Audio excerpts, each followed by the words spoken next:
বেড়া বকরি ছেড়ে দিয়ে লক্ষ্য রাখো, আমার নবী বেড়া বকরি দুম্বা ছেড়ে দিয়ে ঘুমায়া থাকে। লোকেরা আইসা খবর দেয়, খাদিজা গো, এমন রাখাল রাখছো, বেড়া বকরি দুম্বার দিকে খবর নাই, ঘুমায়া থাকে। তাই নাকি? মা খাদিজা একদিন রওনা হলেন, দেখি কি করে ঘুমায়।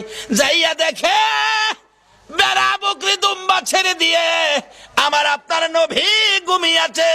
বড় বড় অজগর সাপ এসে নবীজির মাথার উপর ফনা ধরে ছায়া দিতেছে। খাদিজা বলেন, না না, এই রাখালের বকরি জংলার বাগে নিবে না। খাদিজা বাড়ির দিকে যায় আর ফিরা ফিরা চায়, এটা কেমন রাখাল রে?